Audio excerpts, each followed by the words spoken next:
you so much for coming. So this is a community conversation. It's funded by a grant we received from the Michigan Humanities Council and the National Endowment for the Humanities. And this is the third of 3 conversations that we have held. We had one in Alpena. We had one just a month or so ago in Petoskey. That one focused on a sense of place, so kind of living on the lake. And then this one is focused on resiliency and recovery of waterways. In the middle, those are not speakers, those are microphones. We are recording this conversation so that we can produce an hour-long special. Probably a couple months from now it'll hit the air. It will include comments from this group and then also some other interviews that we may get from individuals to kind of flesh out the direction that we end up going with this. What we find with groups is there are people who are more comfortable talking in a group and people who are less. So we're going to ask you, if you really love to talk in a group, thank you. And then keep in mind to really encourage others and give them an opportunity to step in. And if you're more shy and reserved, please, speak up and share with us, because that's really what this is about. We just wanted to get a diverse group of people together. So looking at resiliency and recovery from the aspect of what does it take to keep our waterways healthy, and where do we fit into that picture? What state are they in now from your perspective, and where do we fit into the picture of keeping them healthy? This microphone picks up all of the voices in the circle. It does a pretty good job. The problem is that it can't differentiate between a voice and a wrinkled paper. So if you make a lot of movements, it's going to pick them up. We do have a couple papers you'll be using. I'll let you know when. But yes, feel free to set them down, or at least just keep them real quiet in your lap. Also, you know how in school the teacher used to say, are you going to share that with the whole class? Well, if you whisper to someone, you're going to share it with the whole class because the microphone's probably going to pick it up and someone's going to hear it when they're editing. So that's okay. Feel free to talk with your neighbor, but just be aware that this thing is pretty sensitive. This entire program is going to run for about an hour and a half. I have our 2 experts here that I'm going to introduce in a minute. So they're going to give us a perspective, so we're all kind of working from shared information. And then we will go into a discussion with a couple of the papers that I gave you and talking more about the issue at hand to kind of get into the actual conversation that we want to have. So before we get started, what I want to do is find out who everyone is. We have name tags, but it'd be nice to hear from everyone. If you can just tell us your name and where you're from, that would be great. All right, I'm Judy Pemp. I'm right here from the Saginaw Chippewa Nation and right here on the reservation. Charlie Walmsley from Coldwater Lake. I'm Janelle from Grand Rapids, Michigan. I'm Jeannie Snyder. I'm a member of the Little River Band of Ottawa Indians, and I'm a student at Saginaw Chippewa Tribal College as well as Central. My name is Kathy. I'm a STEM recruiter at the Tribal College. I'm from here. My name's Lynn Dominguez, and I'm a faculty member at CMU in the Outdoor Recreation Program. My name's James Dale, and I own a river tubing business here in Mount Pleasant. I'm Billy Lyon. I'm a retired teacher, and I live here with I'm going to be living with my daughter for the first time most of the year. And I love Michigan, and I want it to stay like it is for future generations. And if so, we need our water. Michigan cannot exist without the water that we have around us. My name is Jennifer Shamlin, and I live here in Mount Pleasant and have for almost 40 years. Kathy Murray. I also live in Mount Pleasant, not quite as long as you have. I'm Melissa Strait. I'm from Alma, and I've lived there for 35 years and other parts of the country before that. I'm Judy Grove, and I live here in Mount Pleasant. I'm Roger Hammer, and I'm a professor at Central, and I live just outside of Mount Pleasant, near the Chip, near Meridian Road. Justin Barnaby from Alma. I'm Rachel Norman. I'm a student at CMU from Saginaw. I'm Shannon Peak. I'm from Shepherd, and I work at WCMU. Excuse me, my name's Les Roseanne. I live in Alma. I've been there for about 28 years. My rear side of my house overlooks the Pine River Reservoir, impound reservoir, mill pond, whatever you call it, in Alma. And that's kind of the reason that I'm here, I believe. I've written some columns for the Morning Sun. I used to do a regular weekly column. And I've done several guest columns on the river. And I've undertaken a project started last year using photography over the course of the early spring through the late fall at various places along the river. I'm Sarah McAuliffe. I'm from Central Michigan University, where I do the Take Back the Tap campaign. My name is Laura Gorlay, and I work in Mount Pleasant Public Schools with little children. I'm Don Uzarski. I'm with Central Michigan University. All right, so what we're going to do, I'm going to speak with Judy and then Don about some of the stuff that they wanted to share with us before we get going into our discussion.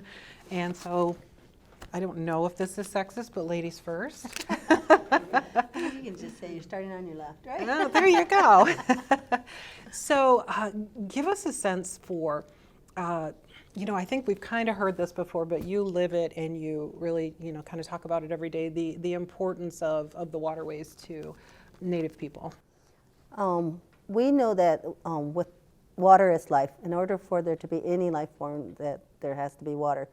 But if you take it even a step further, in our belief systems, we are spiritual beings having this physical life, and water is a spiritual entity. So it is a life of its own and a life force. And so our goal is that with everything in creation, how do we take and interact, help meet our needs, but yet not impact the other life forms there, and have that way of honoring them. And so that's our ultimate goal. So when we are asked to make decisions, we're oftentimes say to really think it through and ask ourselves, how's this going to impact our own selves, our families, our communities? How's this going to impact the animals? How's this going to impact the soil, the earth, Mother Earth? How's this going to impact the waterways, the airways, the insects, the birds? How's this going to impact them? Because we are told to always be thinking 7 generations, that if we only think right here and now, we're not going to take care of others. So we need to be very mindful and think in a deeper level of how do we care for that waterway, for our needs, for our grandchildren's needs, our great-grandchildren's needs, but also the needs of all creation. So looking at, when we talk about resiliency and recovery of waterways, and with the long, deep history that the Anishinaabe people have, what is the state of our water today? It's sick. I'll put it in simple terms. It's ill. It really is. It's ill. And if it's ill, we're ill. I mean, we really are. We're getting sick with it. And so then the real question is then, what do we have to do to help it recover? Because just like humans, we can get sick, then what do we need to do to better our health? That's what we're asking. What do we need to do to better the health of water? And we're taught that in our communities, it's actually our women, we have the responsibility of overseeing the care of the water. That's one of our responsibilities as being Anishinaabe. And so we are taught prayers to say to the water. We are taught songs to sing over the water. And then part of our life path has to be educating others, not only the importance of the water, but how do we care for it. Are you able to share one of the prayers or songs with us? I can. So I have a copy here, and I'll send it around for you to look at later, but I can sing it. I'm hoping my voice, I've just got done doing tours for about 3 hours, so we'll see how my voice is. So I have, it looks like a piece of cloth, but when we say our prayers, and we say them with sema, or tobacco. So we use tobacco and we lay it down right on the water for those prayers for the water and the songs for the water. So we would sprinkle some of that tobacco on the edge of the water. And so the song that I'll sing for you, it literally says, "Water, we love you. We are thankful for the water, and then we will care for the water." So. Ni bish gizake go chi mi quach no way mi go Gishawe name go Ni bish gizake go Chimi gwach no way me go Gishawe name go Ni bish gizake go Chimi gwach no way me go Gishawe name go. You would sing that through 4 times, and as you do that, as part of our water ceremonies, we would have a copper vessel with water, probably from that river, from that pond, and then we would take and through each of the directions raise that water and sing to the Creator to take care of that water, and then also showing that water that respectful way that we're here also trying to oversee your care, and because it is that spiritual entity, that's part of the care, is also caring for not only the physical sense of water, but that spiritual sense of water too. I want to talk about that a little more. So we're going to talk to Don in a minute, and he has data. He's our data guy, and he digs into researching and quantifying and calculating and finding out all these really important things, mainly on wetlands, which are so important. And now you talk about the spiritual part of water. How do you see the two working together? It sounds like you're saying, no, we can't just adjust chemicals and do the scientific things, that there's this other piece to it. Right. It's kind of a holistic way of caring for things in life. So I think it's just bringing both knowledge together, and so that you can really help with the quality of the life of water. I mean, we are so blessed here in the Great Lakes that sometimes we can take and overlook how blessed we are to have so much fresh water. But this blessing is here for all of creation, and someday it might be the only fresh water that's for the whole world. So, and then I never thought in my lifetime I would see tragedies like Flint City and the poisoning of their waterway. And I had our sister city here in Mount Pleasant is Ukiah. I went to Ukiah in 2014 and was asked, could I do a ceremony? And I says, well, that's, a broad term. Could you kind of give me some more guidance what you're looking for? And the more we talked, I said, why don't we do something around water? Because you guys being an island and us being a peninsula and that blessing of water.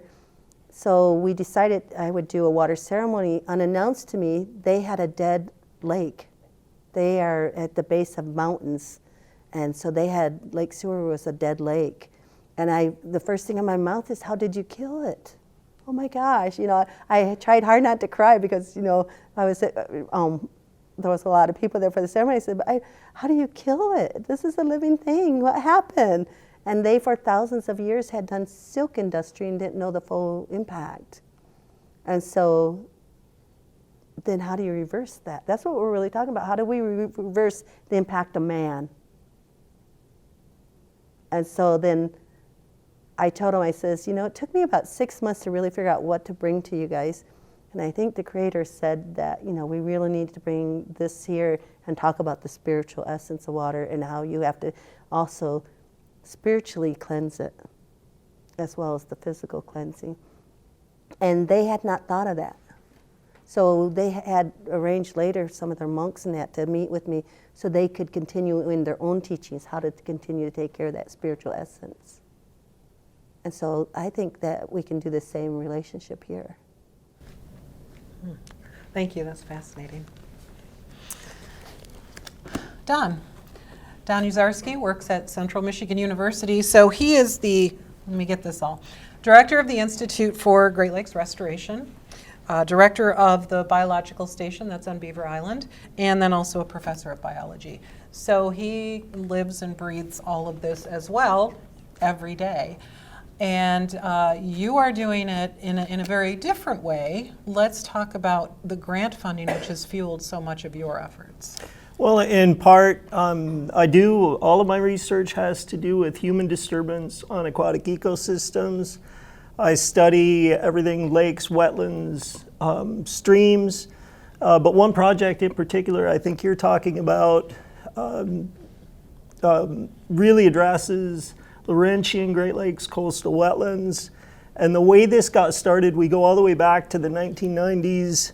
US EPA and Environment Canada basically got together at a conference and said, okay, there are people, there are states, there are provinces doing research at coastal wetlands, but one, we don't even know where they all are. Everything is being piecemeal. We can't compare across borders or even across counties within the states or what have you. And we really need some way, organized way, to study these ecosystems and be able to determine not only functions and the structure of the system or how they're working, but also how are they doing? How are our actions as humans impacting these systems? And without that knowledge, how can we respond to it? So basically, in 2002, US EPA put out a request for proposals to start developing techniques that could be used by the states and the provinces across the entire basin. It would work across the entire basin, and it would determine ecosystem condition as well as a trend through time. Are these systems getting worse? Are they getting better? What are the impacts to the systems, and how do we address those? We worked on that until 2008 when we submitted our final report to US EPA. It included both US and Canada in the studies. And then that took us to the Great Lakes Restoration Initiative that was put forward in 2010. And there was actually a request for proposal from the GLRI to put our work, put our science into play and do it across the entire US basin. At the time, EPA was talking to me saying, okay, we're putting out this request for proposals for $10 million for over a 5-year period. We're hoping you will get involved with whoever gets this grant to work with them, teach them the protocols, because we developed those over that time period. And it just got to the point where we said, well, you know, maybe we should just answer the request for proposals, do it, and work with the states and the provinces as we go. So in 2010, we were awarded a $10 million 5-year grant to study every single Great Lakes coastal wetland in the basin, US and Canada, that was at least 10 acres in size with a surface water connection to the Great Lakes, because we could have went much bigger. We had to draw the line.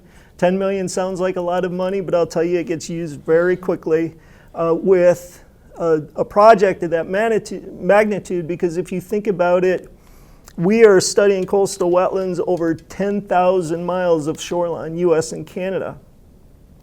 We completed the first 5 years. We sampled 1,039 coastal wetlands, and we're looking at everything from water quality, chemistry, invertebrates, fish, plants, birds, amphibians, every component of the ecosystem.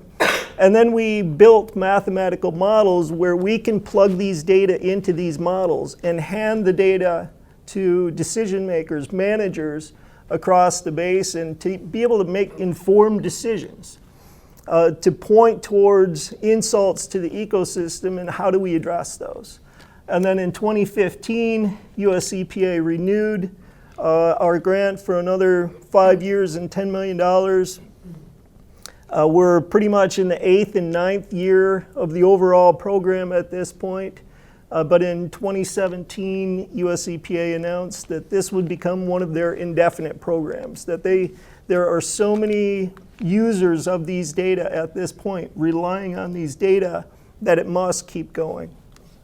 Now, Don brought these really wonderful handouts that show some maps in terms of what he has found, and has more information that I would love to go through, but we aren't going to have the time tonight and paper. So this will be available afterwards, and I'm sure you could grab Don to kind of talk about some of this to get more information as well. I want to talk about two other things real quickly that's from your packet here. One is this really interesting graph that shows a line dipping below the baseline. And what that is the level of Lake Huron, correct? And well, Lake Michigan and Lake Huron are really one lake. They're hydrologically connected. We politically divide them up, but it's one lake. And so between 98 and 2014, it never got above the historic average. That's right. That then does a couple things, and you're going to tell us about that. And one is it creates maybe artificial opportunities for people, which then in turn create complications for both people and the lakes. Tell us about that. Well, to start with, starting in 1998, we saw water levels in Huron and Michigan dip down very low, which is normal. The Great Lakes water levels fluctuate up to a meter over a very short time period, and they're supposed to. And that's critical to the structure and function and the formation of these coastal wetlands. Keeping in mind, these coastal wetlands are literally the last line of defense. As pollutants and toxicants are coming off the landscape, the wetland acts as a filter, removes that material and stops it from getting into that Great Lakes basin, or the open water of the Great Lakes. So we saw the fluctuations. It was normal, we thought at first, but once we start seeing water levels stay below the long-term average, or even stay above the long-term average for 4, 5, 6 years, we say, wait a minute, we've never seen this going back in history. What's going on here? Well, from 98 through 2014, water levels stayed below that long-term average. This was something definitely that we never saw, and we started asking the questions, okay, why is this? And long story, but it leads towards more evaporation from the lakes. That's how the water levels get low. Ice cover in the wintertime caps and stops evaporation. So if we have less ice cover, we're getting evaporation all through the wintertime. Also, if the water is warmer in the summertime, during the wintertime, it hangs on to that heat. It's hard to change the temperature of water relative to changing the air temperature, for example. So we started seeing these things related to heat. So then we start getting nervous, but there was almost a, you can in some sense, we started seeing, okay, two bads are making kind of a good, because much of our development, our human development around the Great Lakes, where do we like to live? We like to live on the water, right? So much of our development has taken place in the coastal wetland, right? It should be upland where we should build, then coastal wetland, then open water of the Great Lakes. But we want to live right on the shore. So resorts, houses, roads were built historically on the coastal wetlands. Well, coastal wetlands migrate. When the water levels of the Great Lakes go down, the coastal wetland follows it, follows the shoreline, moves towards the open water. When water levels come up, the wetland moves upland. And that actually creates these more diverse, larger wetlands, because you could think of that as stretching that system out. Well, with the prolonged lows that we saw, the wetlands were recovering down lakeward of resorts that historically had seawalls and then a small beach, or houses or roads that were built on the historic coastal wetland. So restoration was taking place sort of on its own. The system was recovering. You could think of that wetland migrating out from underneath that house or that road or that resort and popping up where it should be following the water levels. Obviously, if you're a homeowner and you're used to living on a beach and you're making a living with that beach, that might not be something you're too fond of. So when we see prolonged lows in water levels, we tend to see more dredging, more human disturbance on the ecosystem, and in many cases there was farm equipment taken out tilling under the coastal wetlands that were popping up. High water levels spark human disturbance as well. What happens when the water level comes up? We build seawalls, right? We as homeowners and users, we don't like change, right? But these systems are supposed to change and supposed to fluctuate. So when we start seeing these large alterations in hydrology changing the ecosystem, our response is generally to fight that. And we just have a minute left, but let me ask you the big question from where you sit. What is the state of our water? That can't be answered in 1 minute. It depends. It's not wonderful. I mean, there are the Great Lakes in particular. We have 180 exotic species, and we get a new one on average every 8 months. That's really altering the food web. But when we think of pollutants and toxicants, at least if we go back, if we compare today with the pre-Clean Water Act of 1972, we're in much better shape with respect to water quality overall. But keep in mind, we have 43 areas of concern across the Great Lakes Basin, US and Canada, where you can't drink the water, they're beneficial use impairments, you can't swim in the water, you can't eat the fish. So we certainly still have our problems. We have our new problems popping up that we try to understand as quickly as they pop up. But my response, I find myself talking about water quality and ecosystems and aquatic ecosystems, and I hear myself sounding extremely negative. But then I like to remind people, you know, rivers aren't catching on fire anymore, and they were pre-Clean Water Act. So there are bright sides. And I imagine if we asked every one of you, you'd all have a little bit different answer, probably on how you view it, and that's kind of one of the things we want to get to. So, but let's start with our discussion. If we're going to crinkle paper now, but go ahead and bring out the image, the photograph that we had.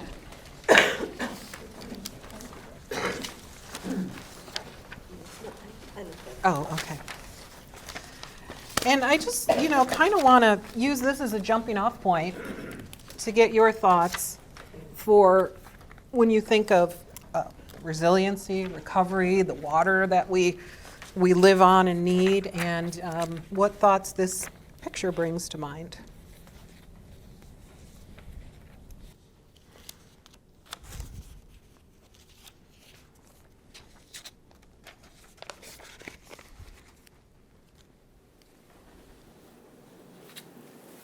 Well, I guess it's kind of tied into what he said about the Clean Water Act.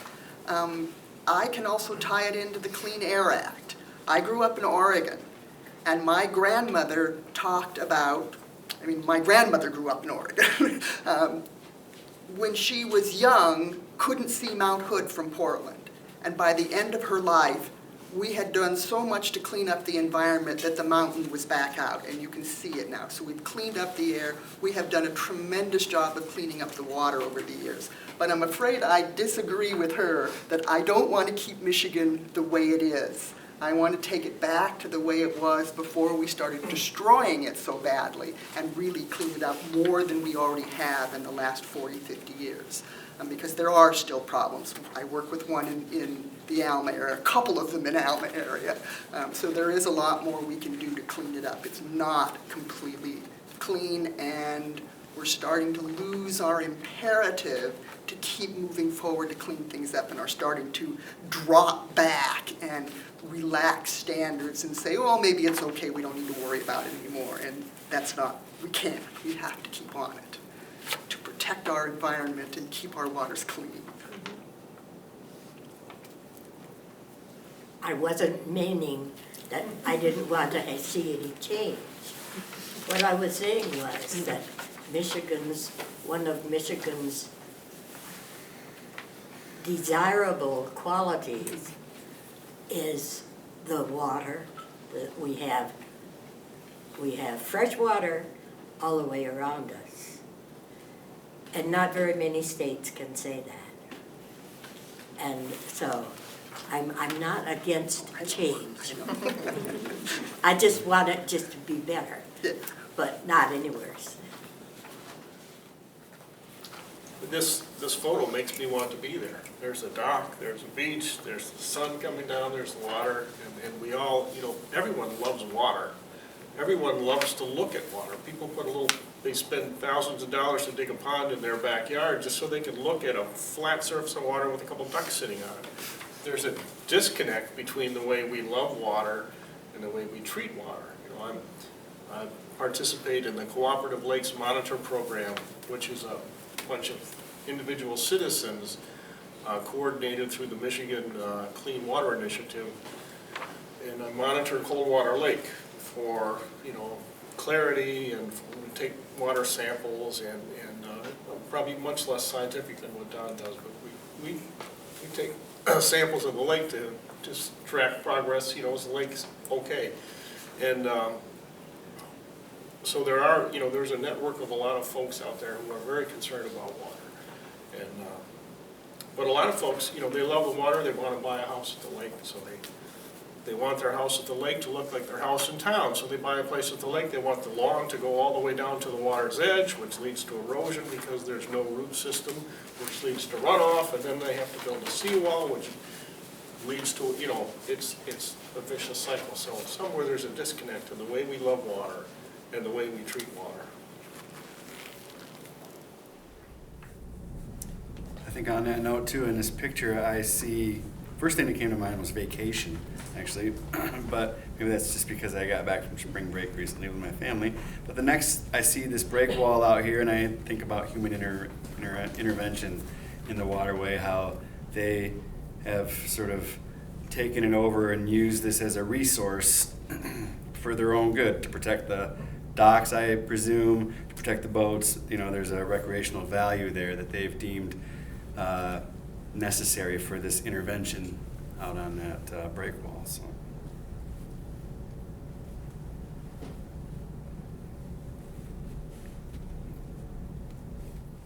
I think human use kind of goes hand in hand along with water quality. I mean, the people that are using the water are generally the people that are going to be more concerned with it. Same thing with hunters and hunting. We didn't have turkeys years ago when the hunters stepped in, and now we have more turkeys than you can count. So I think waterways are the same thing. The people that are using them and stuff, whether it's for business or pleasure, I think a lot of times they're the ones that are really concerned. Not that everybody isn't concerned, but I think they kind of go a long way with funding the care of that kind of stuff and the research of that stuff. I would agree, and as an example, in Elma, we had a big meeting. Healthy Pine River group put on a meeting about the water quality of the Pine River. And at that point, the city of Elma was actually using the Pine River for 10, 15, 20% of its drinking water, right? I heard people in this meeting, they were talking about the science of it, the E. coli, the coliform bacteria, antibiotic resistance, so on. And people in the meeting, citizens said, well, I don't live on the Pine. What do I care? Now, well, that's a disconnect there. Like, you're still drinking the water, right? If you're in town, even if you can't see the water. So yeah, they seem disinterested at that point. Well, I can't see it. I don't care about it. But the people that lived on the Pine see the results of some of the stuff, and the people that were connected to that group see the science and hear about it. And so obviously they're a little bit more vested, it seems. Right. So maybe there's an educational value, back to your point originally. I know me and Mike from Chippewa Outfitters, we both got river tubing businesses, and a few times a year we go out and we pick up stuff, or we give people discounts to go out, and as long as they bring back trash with them when they get off the river, they get a discount and stuff like that. So we try to do what we can. Obviously, we have an economical interest in keeping the river clean and keeping it nice and stuff, and there's only so much we can do. We aren't scientists or anything. We just kind of go out and try to pick up the stuff that we can see physically. But yeah, that's what we try to do. That's a help. I don't know if anybody here has voted the Pine River from Alma to St. Louis, but it's absolutely gorgeous once you get outside of town and you just kind of feel like you're out in the wood. Now, it's kind of hard to navigate because there's so many deadfalls in the river, but it's a gorgeous river, but everybody is so afraid of the river because it's so polluted that, whoa, they don't even want to touch it. So it's kind of disconcerting to have that disconnect. Go ahead. I look at this picture and I think of home. I've lived here my whole life. I've never lived anywhere else, and through my maternal lineage, this has been my home for upwards of 10,000 years.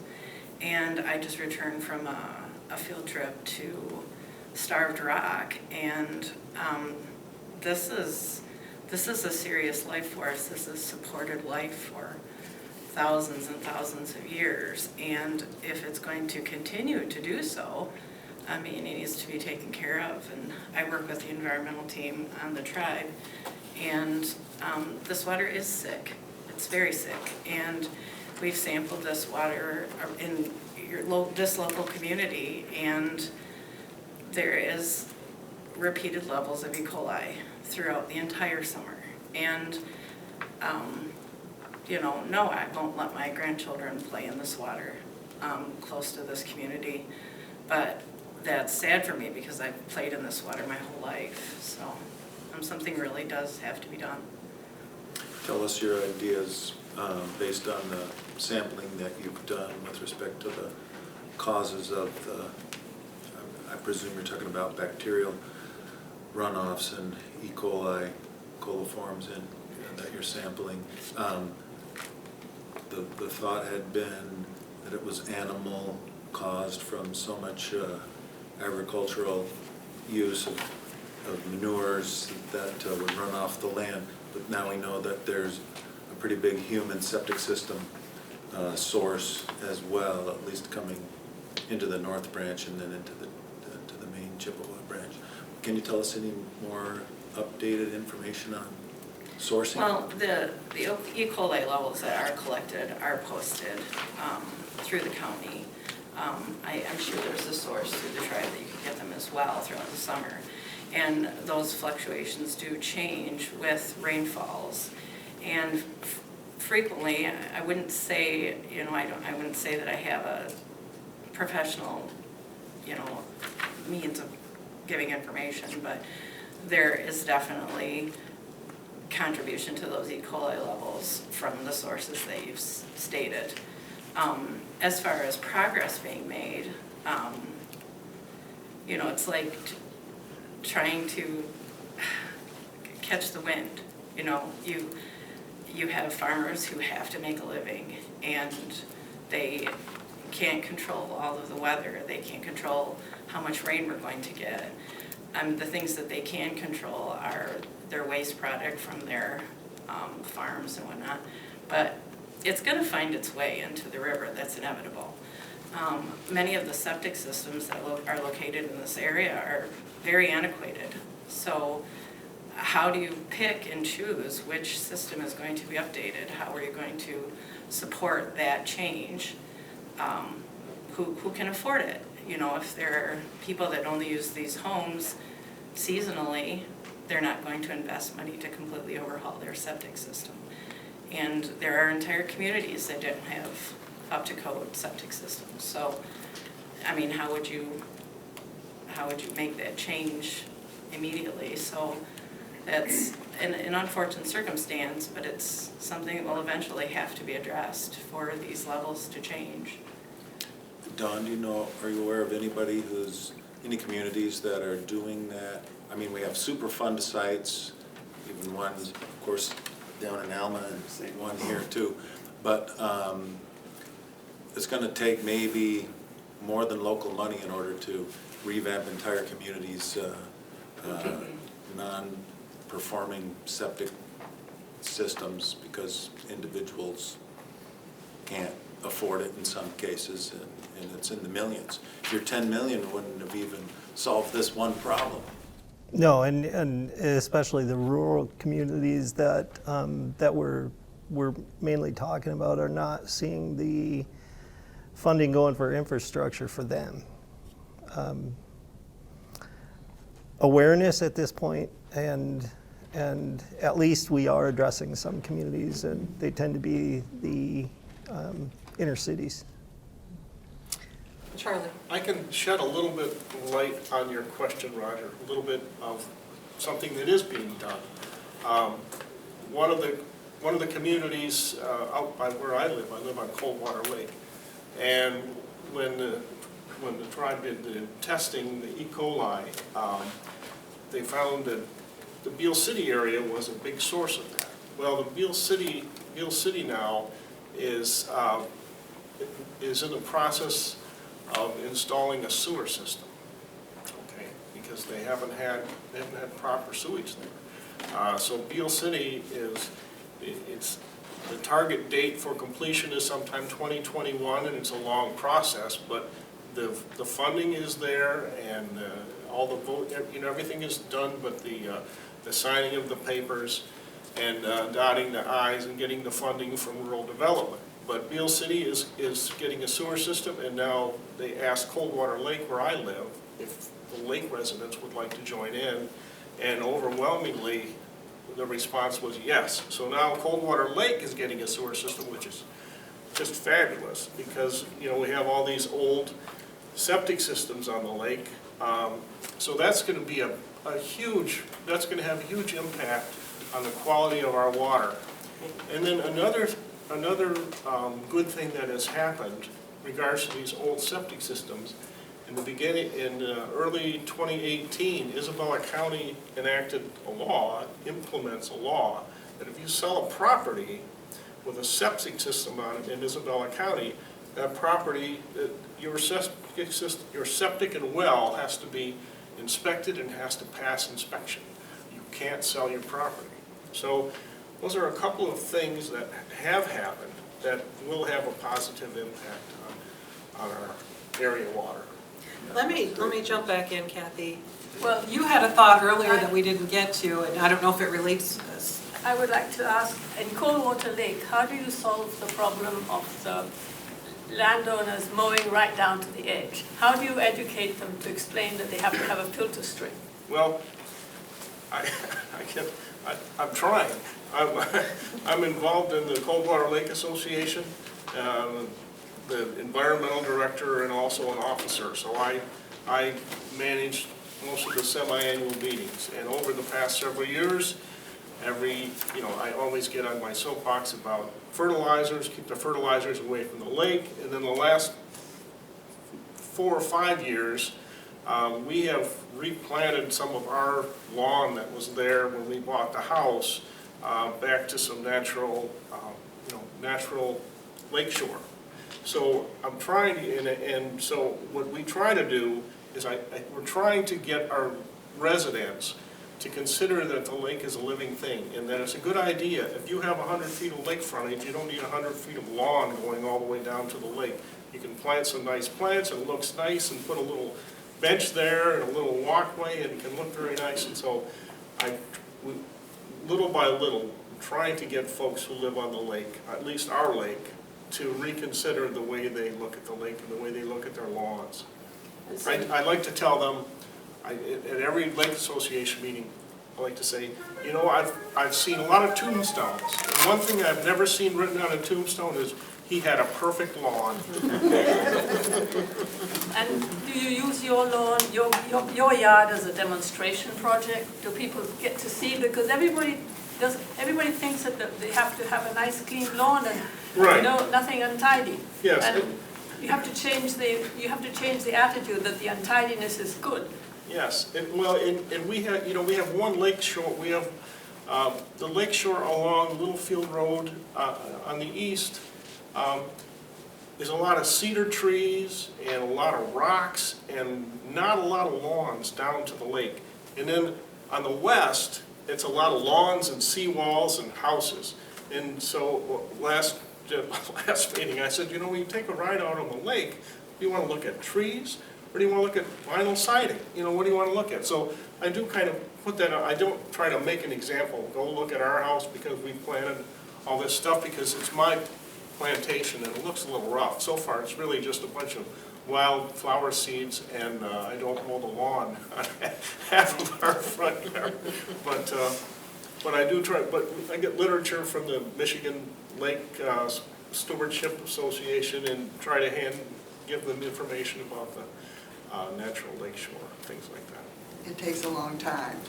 Because when Yes, I lived in Arizona, I lived in the Phoenix area, and they were trying to wean people off of lawns. Because the climate in Phoenix is not Arizona. It is so much more humid because of all those lawns and wasting all the water. And over the years. What I keep hearing here is this conflict between use and preservation.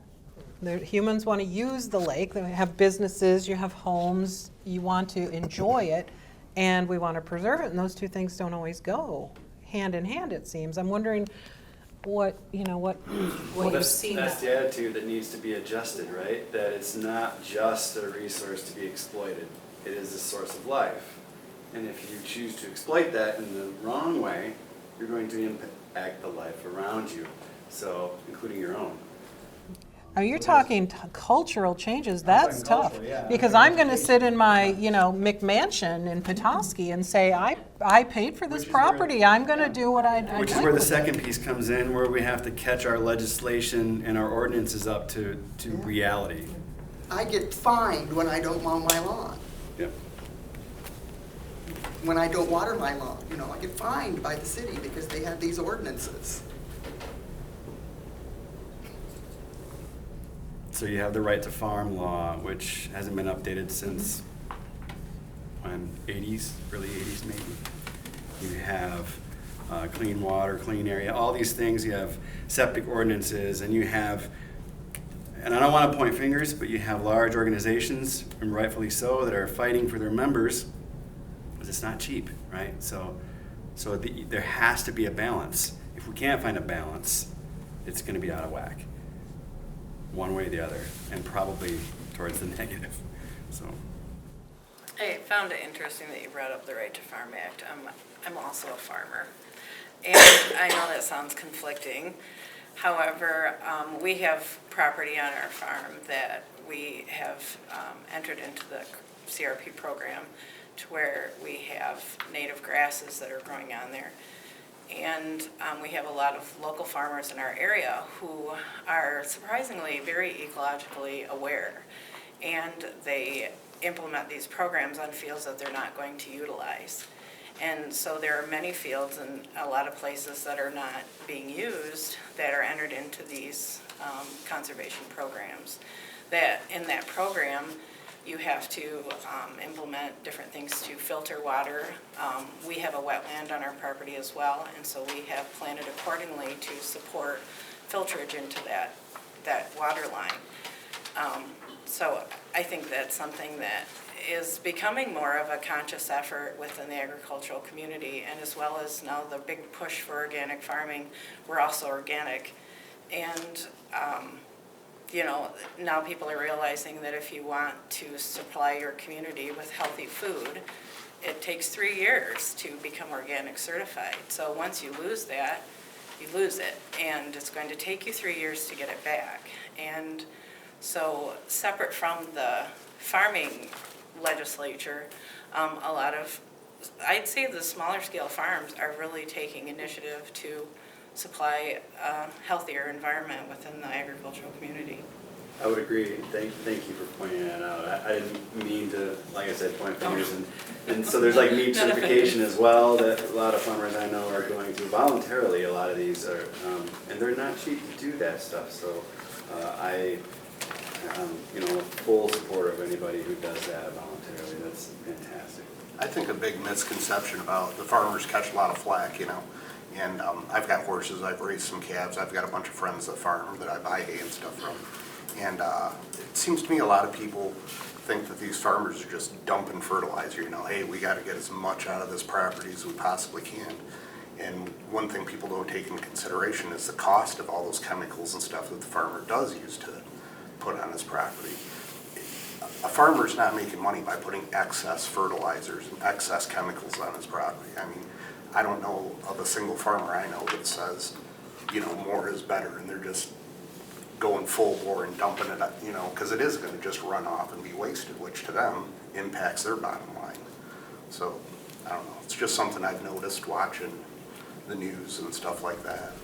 When I talk about water, I'm always talking about water quality in every class I teach, and I'm making a point to say, you know, we talk about agricultural impacts on water quality, industrial impacts, but don't point the finger until you quit eating or quit using industry.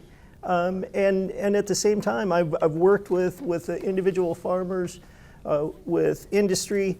You're right, they don't want to pollute the water. We just have to learn to communicate better. We have to learn to communicate with the lawmakers, the scientists, general public, and these industries all working together to address those issues and just do it better. And I think it's interesting too that the population keeps going up and up and up, and they want more and more production out of these fields, you know, to feed everybody, but we want cleaner water.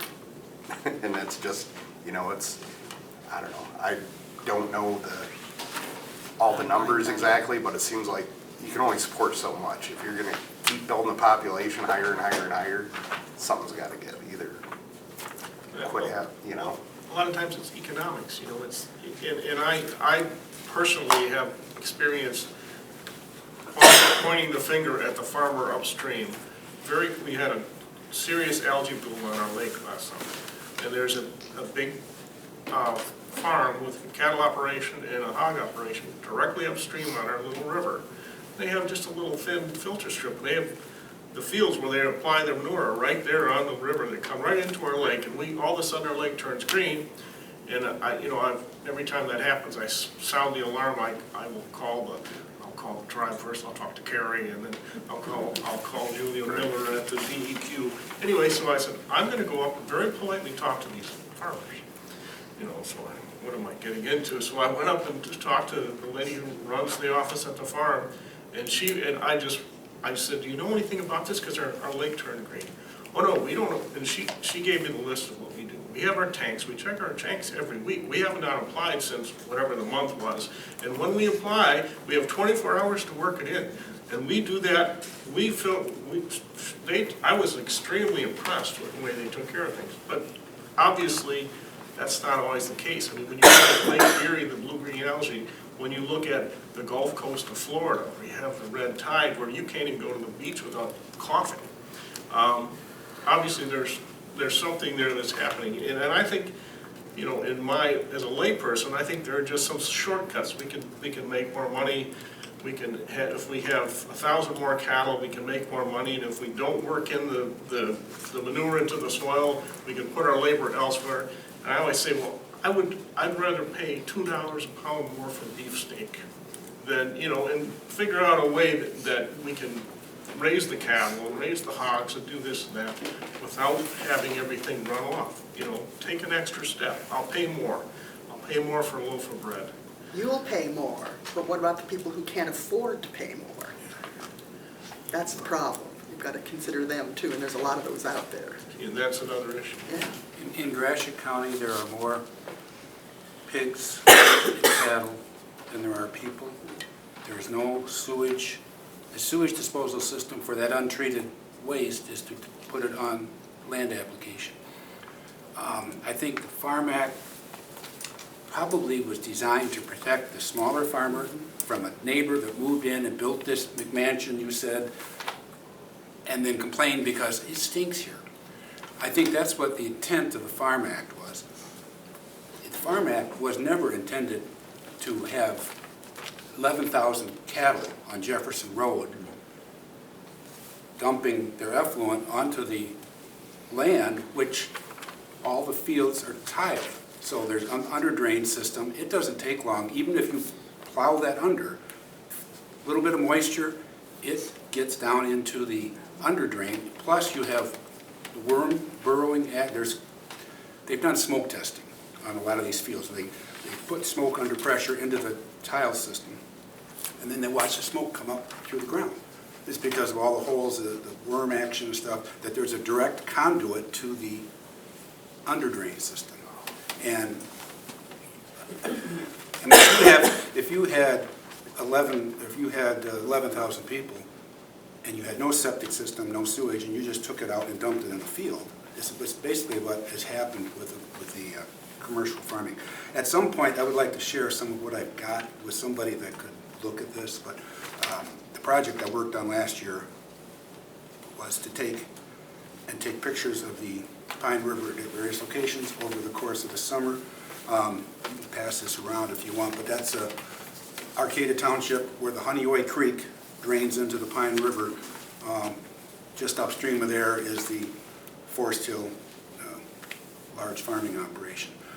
And that tested, they did genetic testing. Did you do genetic testing at all?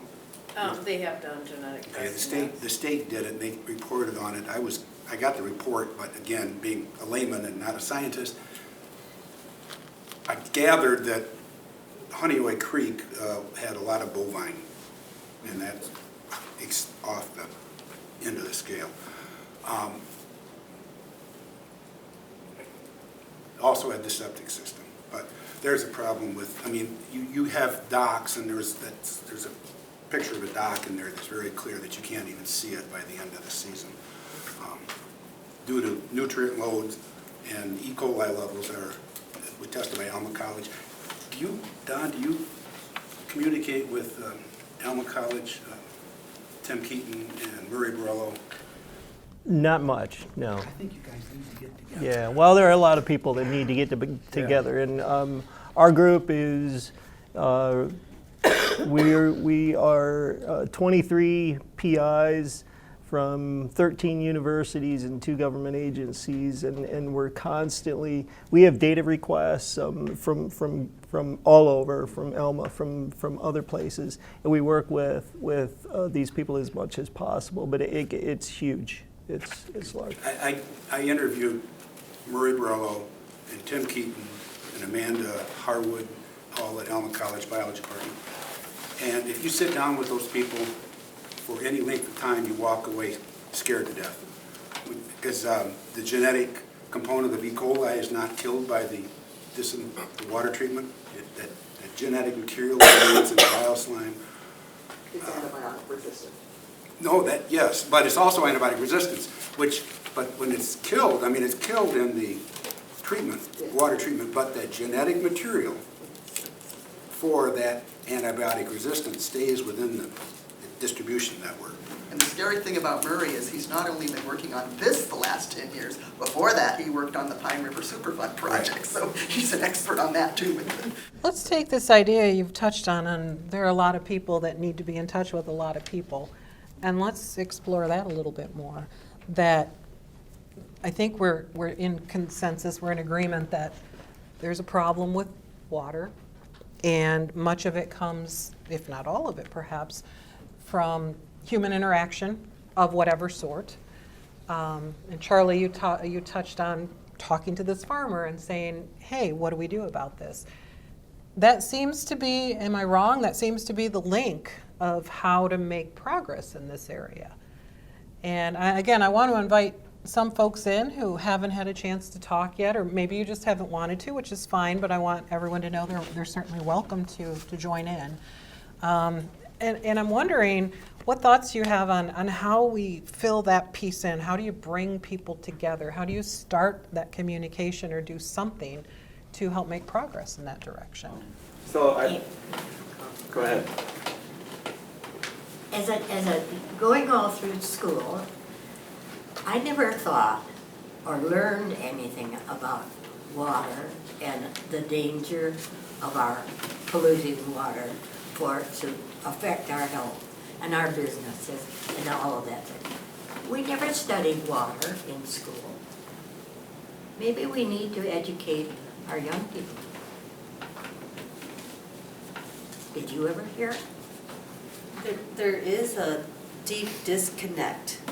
Except Our for youth, the Indian, you know, yes. well, our youth, some- especially today, you know, all across. But that's we're part not- of your culture. Yeah. And good for you, because the rest of us are not doing that. Yeah. So that is a good starting place there when you talk about, you're only going to, care enough to care about something that you value, but then when you value it, how do you value it more than just what can I get from this? But you don't think about it. Right. So with Especially that as a- educational component does have that. And so, and, you know, unless you get directly involved in the use of it commercially or that way, as adults, a lot of adults don't either. So I don't know, maybe education needs to get in on this too. I think too, there's a level of complacency that we have here in Michigan, because we have seems unending level of fresh water. We don't take for granted, we highly take for granted that we have fresh water. I think for some people, I know it definitely happened for myself. I went out to Arizona. They don't have a lot of water there. And you go other places where their water is entirely in the control of someone else. You cannot go to a stream there and dip your cup in and enjoy fresh water. You can't go swimming because it's life-threatening. And if you go abroad to another country, and you don't have to go that far. And if you go to Mexico, you can see where their fresh water is from underground, and it's tapped off by a commercial company, and they do not have access to it. I mean, here that seems unfathomable, but I also never imagined that I would travel to Nebraska, where they're in desperate need for water for their irrigation projects, and find a bottle of water that came from Michigan. And it happened, and I was dumbfounded that the water from beneath my house ended up in Nebraska. The educational component, of course, is vital, but it's only half of the equation, I think. Enforcement has got to play a role. It's just unfortunate that a lot of people will not act unless there's enforcement. And we talk about getting ordinances in place, but they mean nothing unless enforcement follows. I think some of it too, here in our local community, one thing I've noticed since you guys have started doing the water tests and stuff, and it's devil's advocate here a little bit, but you know, people have been hearing for the last, 14 years probably, you guys have been testing the water. Not to use the river, it's not safe. But everybody's using the river, and if you call the health department, you talk to the county, you talk to the parks. It's never been reported that anybody's been sick from this E. coli problem. And I've talked to them personally and said, you know, hey, we've got these postings. What's making you guys put these postings up? Has anybody gotten sick? And they're like, no, there's no reported cases of anybody getting sick. But we keep hearing there's an E. coli problem, there's an E. coli problem. Every summer there's postings for it. And I think some people are almost kind of like, it's more of a cry wolf thing almost, where since nothing's getting done and nobody's getting sick, but the newspaper keeps saying the same thing, that it's almost, you know, you just keep hearing the same thing, but it doesn't seem like it really has any effect. And even when people do get sick or die, the protocol, the testing methods is questioned. Wow. Academics are questioned. That gentleman from Flint, from Virginia, I think it was, that he was questioned, and the doctor that was saying these children are getting sick, there's lead levels are high, she was discredited. The DEQ whistleblower was discredited over and over again with these institutions that are trusted to take care of these resources for us have failed for some reason, or maybe not malicious reasons, I'm not saying, but they failed ultimately. So It's not a new problem. The same thing happened with the PBB disaster. Sure. The Farm Bureau said, oh, no, there's not a problem. The farmers are going, there's a problem. But nobody would believe them because they were just farmers. We don't believe them. But they were the ones that knew. So it's not a new problem, and it's not going to go away. Jim, most of the cases of E. coli are not reported. I mean, we've all had the 2-day, you don't leave the house. Was it E. coli? Was it norovirus? Who knows? They're reported on a regular basis in Mount Pleasant. I know, but they're reporting it because the state standard says if it's above a certain level, I think it's 300, is it 300? Not sure. All right. There's a level. Daily contact level. Yeah, full body contact or any contact. In Elma, the level at the boat launch has been above 1,000, which is, they don't touch it. Don't touch it. The trouble with E. coli is most of it's harmless. We all have E. coli in us. The trouble is, if you remember the romaine lettuce scare that killed people, that was irrigation water from a farm next to a farm field that ran off into that irrigation canal, and there's several strains of E. coli that attack the kidneys. They release a toxin, the Shiga toxin is called. They release that in the body. And when I interviewed this woman, biology professor at Alma College, who had done a fish study, she took her students out and they did a fish study. Just the kids handling the line had E. coli on their hands. So most of those, nobody got sick, but they had bleach and rubber gloves. They weren't, most people don't go out with bleach and rubber gloves. But she said there's no reason to suspect that there wouldn't be Shiga producing E. coli bacteria in the water. I mean, it's part of the ecosystem in primarily cattle and swine, pigs. But most of the cases, E. coli, people don't go to the hospital for it, and it's not going to be reported anything through the health department unless they are diagnosed in the hospital, and then it's got to be a certain type of E. coli. It can't be just inconvenience for 2 days type. Well, and the other issue is that E. coli itself, like you said, is not often the problem. It's an indicator that it's used as essentially a tracer that pathogens could be present with it. Could be present. Could be. So we have. So why are we not seeing, any kind of? I think we do. I think the point was that we do, but it's a matter of, if you're sick, your example, you don't leave the house for a day or two. That's often not, to be able to track that to what it was, where it came from. Was it in your food? Was it? You don't know. So there are health concerns in the water that lead to illnesses we don't know about and aren't that severe, like to land you in the hospital. We have some regulations and laws that at least arguably are not enforced well. Those are the sticks. And then what's the carrot? The carrot seems so kind of nebulous, that we know we need water, we know that it's essential to life. If we live on it, we love it. But how do you get through to people? I think ultimately people need to understand that we all live downstream at some point.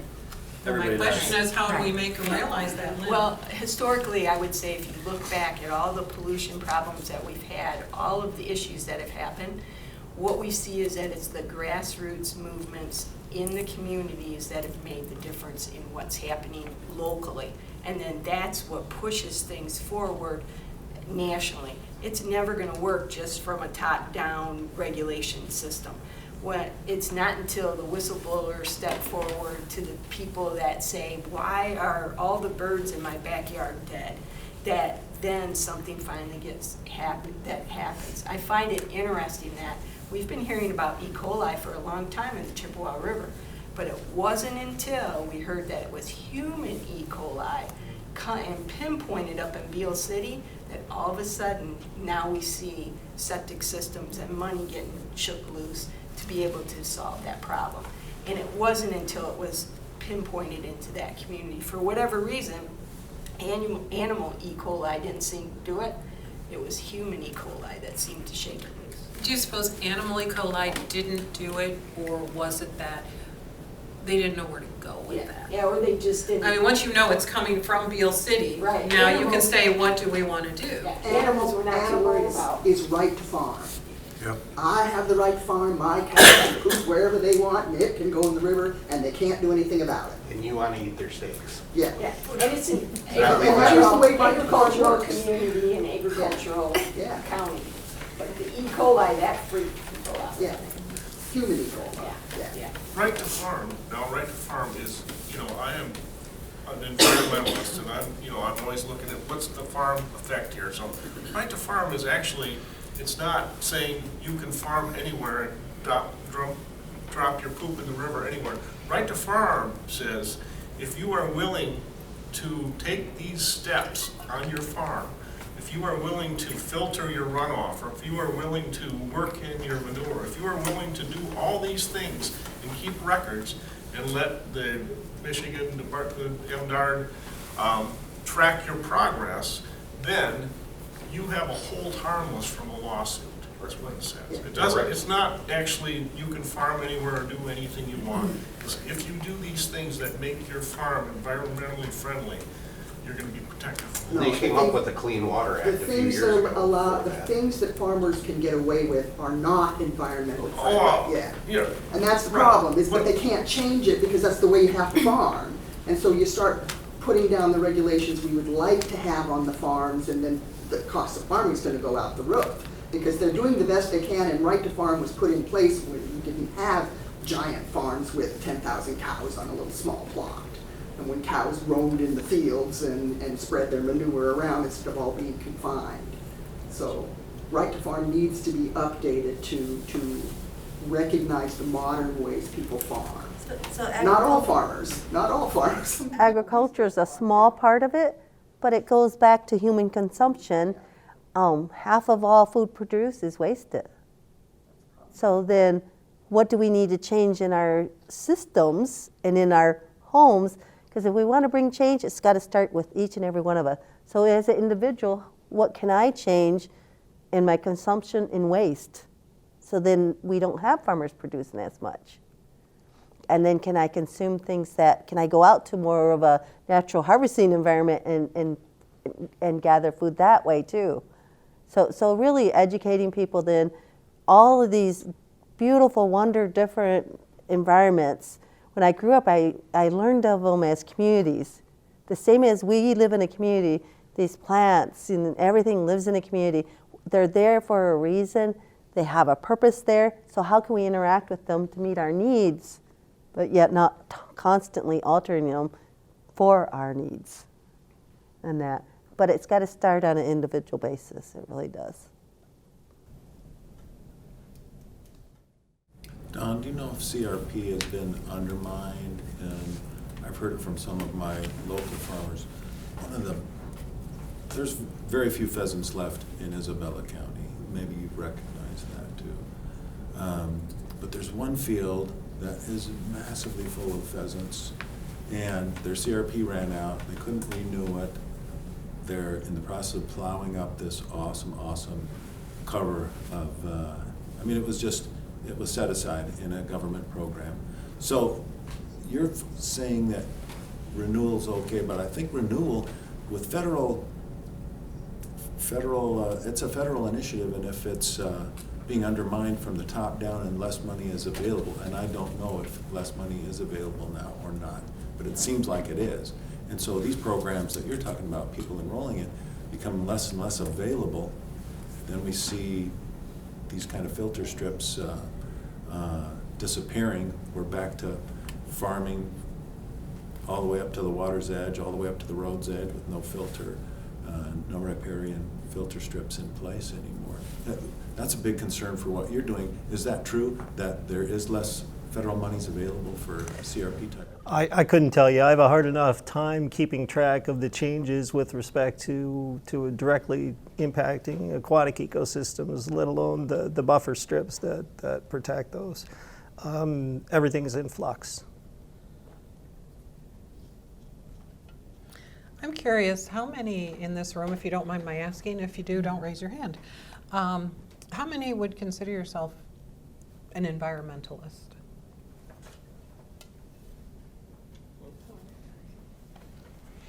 So we're kind of preaching to the choir in here. Again, I want to get back to the idea of where do you go? And maybe there is no answer right now. We talked about education, stricter regulations. I'm curious if is there a way to enhance the carrot, so to speak, to make people who don't live on the beautiful water care more so that they have that inclination to want to change? There's a lot of behavior changes we've talked about in this room today. I think an important point that I'd like to make is I understand Jim's frustration. I grew up tubing. We did it every summer, and I thoroughly enjoyed it. And I think the greatest motivator that I have for what I do personally is so that there aren't E. coli reports for your rivers that you use as an economic base. I don't like finding E. coli in the river, and I'd really like one day to not find E. coli in the river. So the fact that we're finding it and then substantially reporting it, and then consequently people don't want to go into the river, that's very unfortunate. But I think it's something that has to be done. It's like a necessary evil. We have to find it so that we know that it's there, so that we can do something about it. And do I like getting in waders and climbing into rivers that people don't tube in? I do not, but it's necessary. And you know, when we get into the river, we do protect ourselves. We are aware that we're getting into water that's very high E. coli leveled.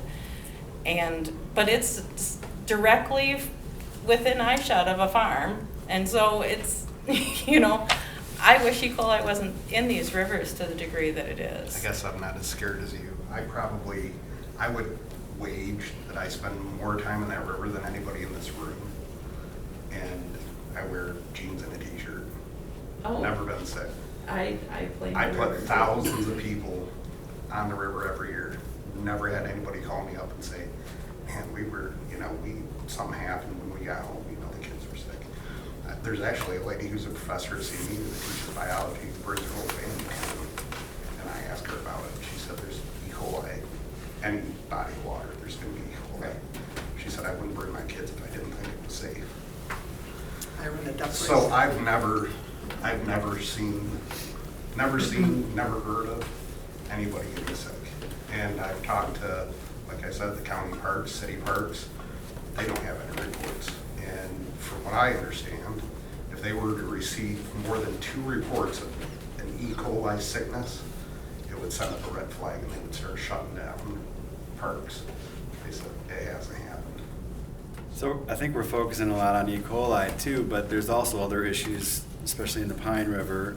We have sediment issues with impoundments with the dam. We have vegetation issues, which also, it's a slow moving river anyway, so all these things compound on top of each other. So recreationally speaking, I mean, I'd like to see someone tube down the Pine, not get tangled up. That would be mighty interesting. So there are other issues, I think, other than E. coli. So I just wanted to point that out. And ultimately, I think how do you get to a solution is you start with conversations with people with the community. I mean, farmers, business, whoever, they're all part of the community, right? So at some point, they have an interest in the water and the health of the water. So I think you have to start by talking and building those relationships like you did with that farmer. So That's how we started with the Pine River with the Superfund cleanup. Is they had a community meeting when the EPA came in to report their decadal survey of the amounts of DDT in the fish, and realized they were going up and not down, and that they were going to have to do something about it. And they had a huge turnout from the community, and that's when we formed the task force. And it was because of the citizen involvement in working with the EPA that we got as much done as we did, because we were pushing and pushing. And it wasn't just the scientists from the college that we were a help, but it was just the regular, ordinary community members that were involved, that would talk and go to meetings and talk and make sure something got done. Les, isn't it, it's vital to have a good action, a newspaper that's functioning well, right? To bring it to the public. And the Morning Sun is less of a presence now than it ever was, and so the stuff can't get to the public. Actually, I recognize that fact, and I started putting some of these pictures on. It's a Facebook community page. They have over 6,000 members. It's called Gratiot County Informed. Sometimes it gives you a little bit of a pause because you get a really slice of the community, but I putting stuff on there I know that city commissioners are on there. I know that county commissioners are on there. They see the pictures. They never comment. But I've been searching for somebody that will come to me and say, I want to use some of your stuff. I mean, this is going on 2 years now of pictures at different places, and it's scary. I mean, and I think that I've always been a visual person, and I think a picture, sometimes we can sit here and talk forever, but you look at one picture and, oh my God, you know, that's the point.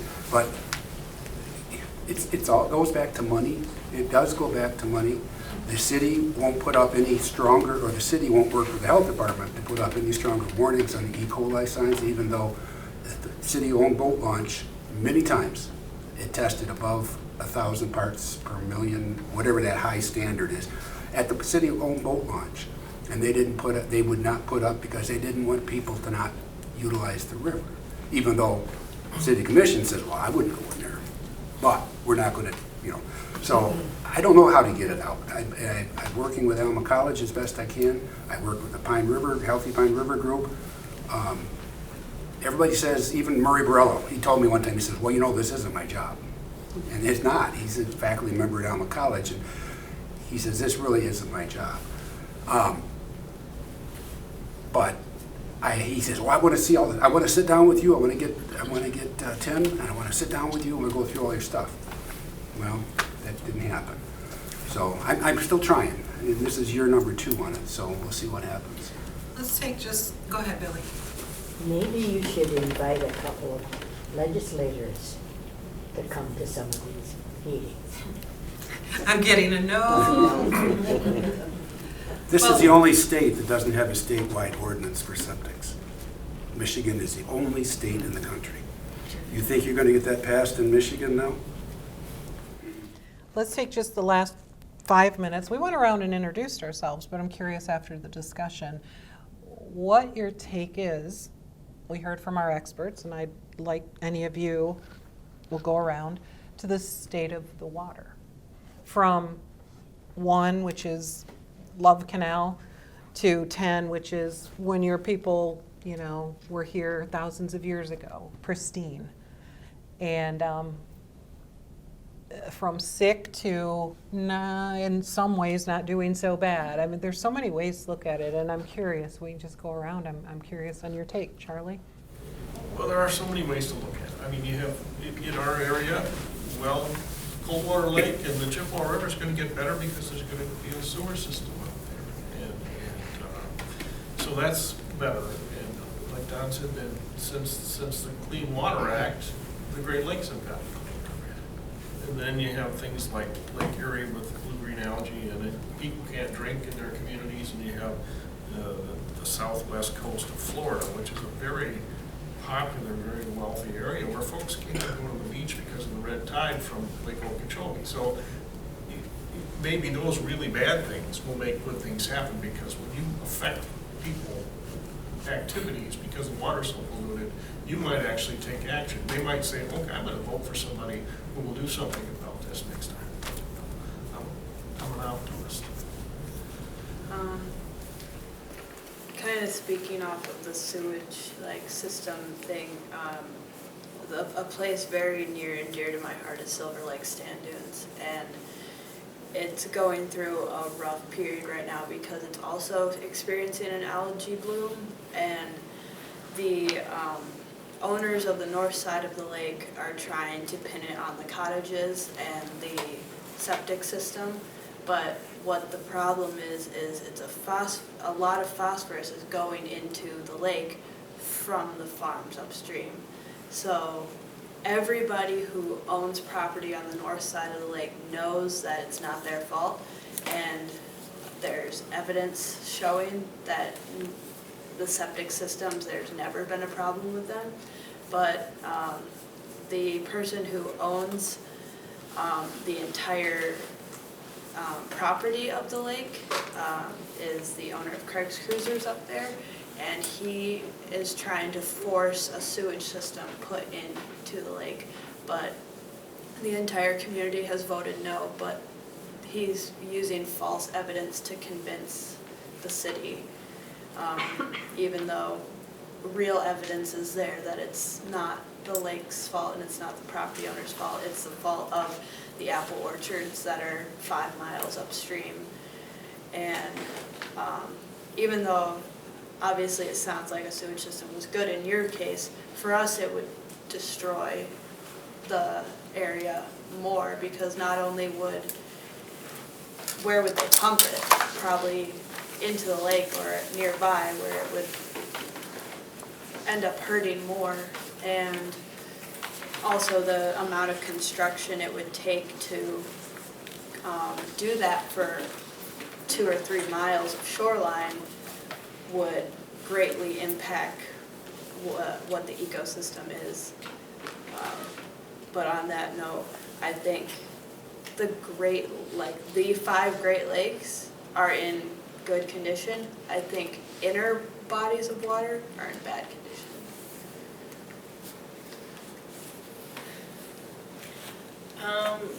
You know, having been in Michigan my whole life, I've seen a lot of changes. And in my personal opinion, overall, I would definitely say I've seen more positive changes within the last few decades. But I do recognize more as an individual that it's all about partnerships. Like, no one is the enemy. Like, I don't think that people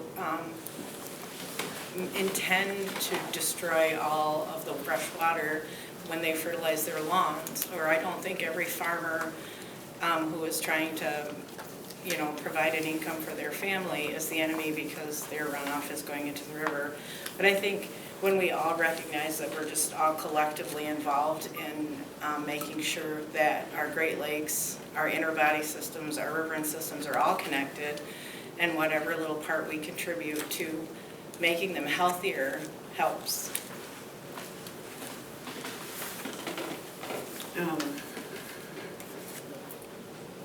I don't think the water is all that great in the systems and stuff, and it's not just the farmers and the industries that are running the water, it's everything. You know, it's like from oil drilling, the pipelines, fracking, you know, Nestle's taking water out of the Great Lakes, you know, that's all affecting all of our water.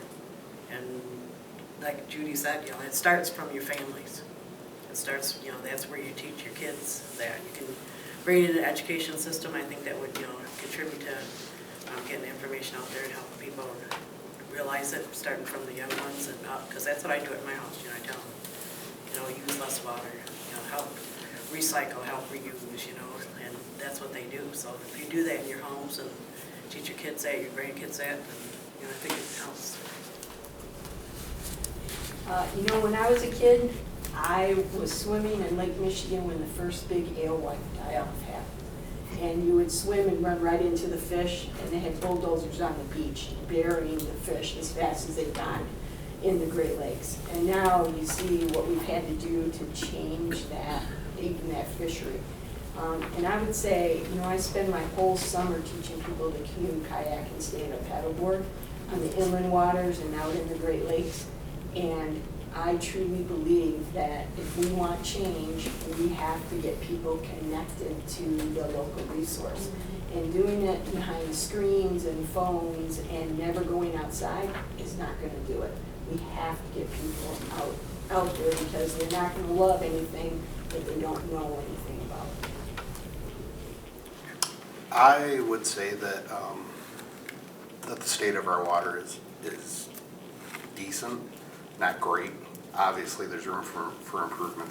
There's very few things you can say that there isn't room for improvement. I hope we head in that direction with things improving, and that's my 2 cents. Like somebody said, I think it was you, we all live downstream, so we need to just be conscious of that.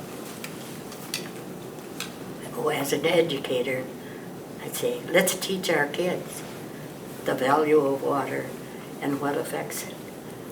What do you do? What does your family do to protect your water? I agree with that.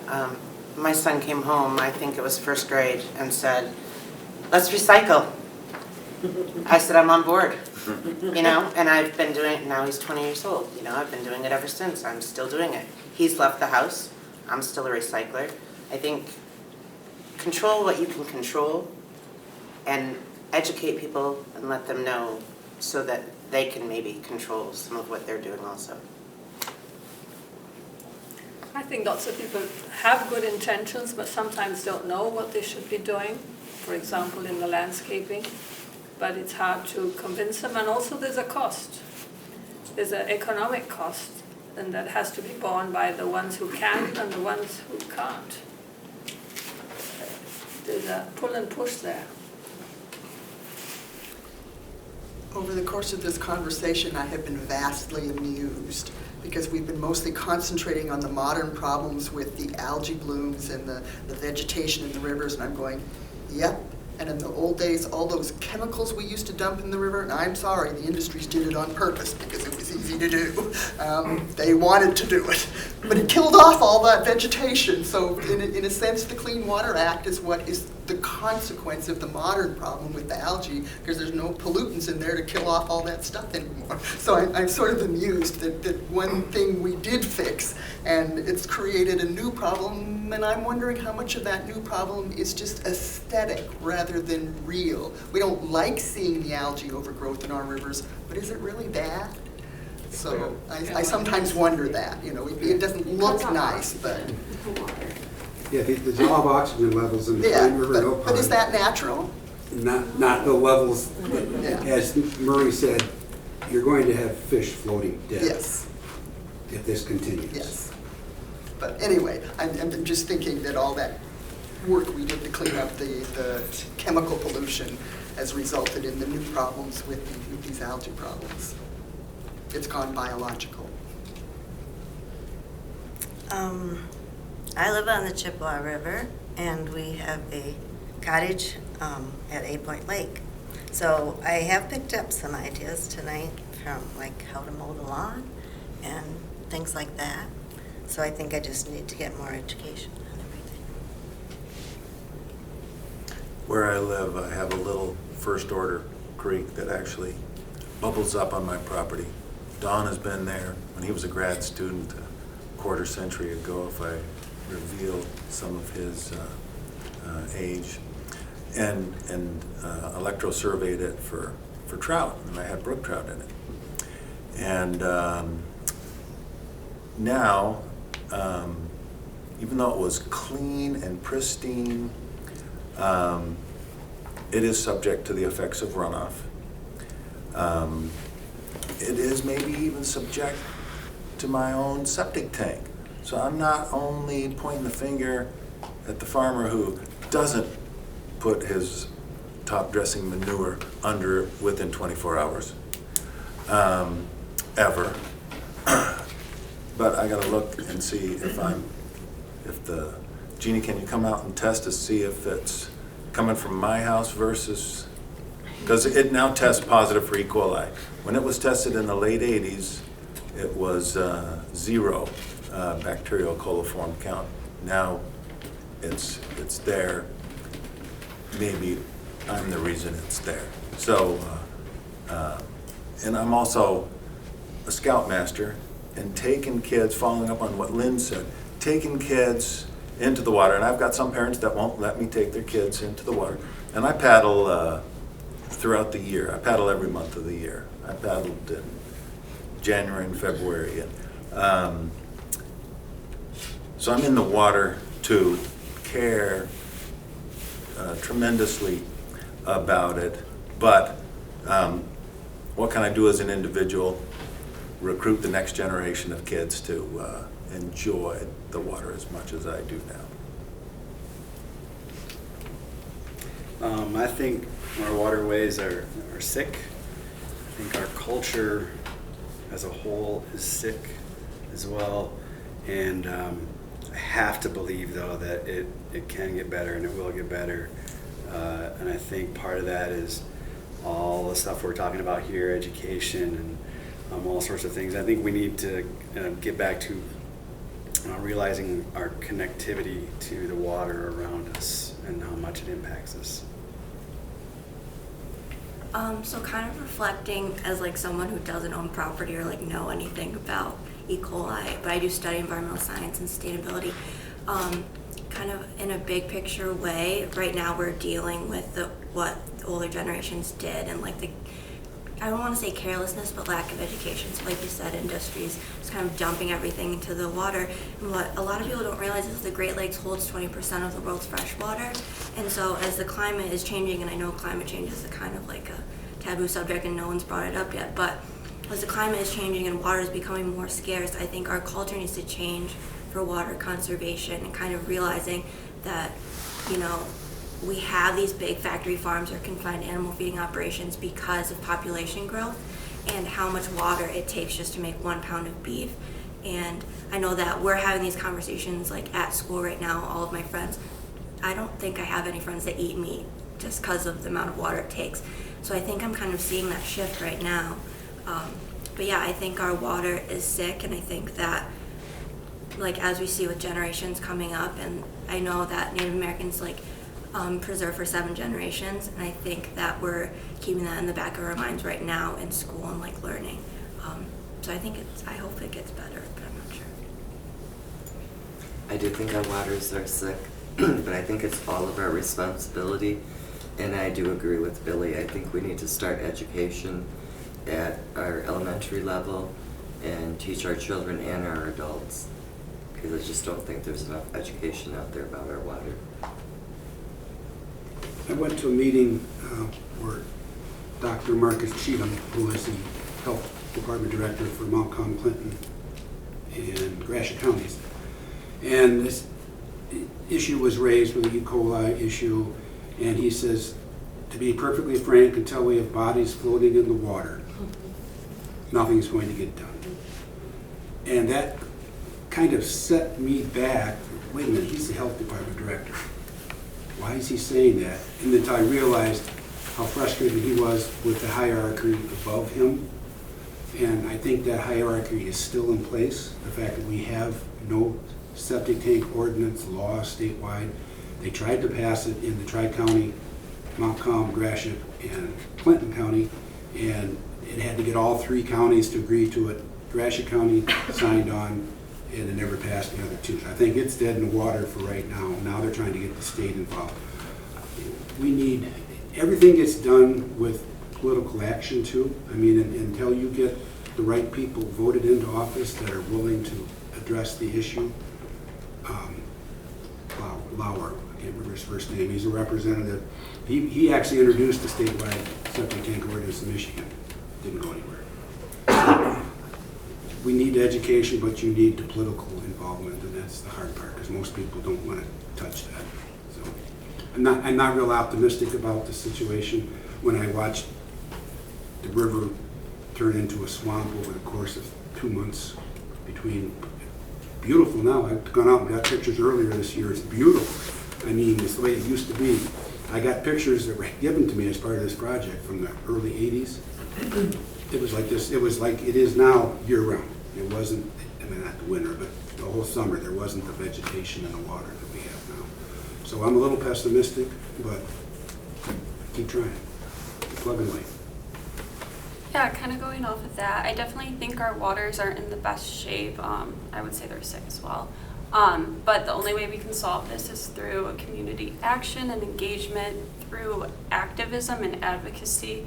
Awareness in schools would be great, and starting in elementary school, like you said. I know Rachel and Janelle and I have all pursued careers that kind of go along with environmentalism, but that's us taking the step in college, I didn't learn necessarily about water issues when I was a child, which they're the ones that are going to face these issues the most, so they should be learning about them. And also, like, political action is extremely important. We talked a lot about the Right to Farm Act, and the biggest issue with that is that it's not only protecting small farmers, it's protecting large industrial-sized farms and CAFOs that are the most polluting.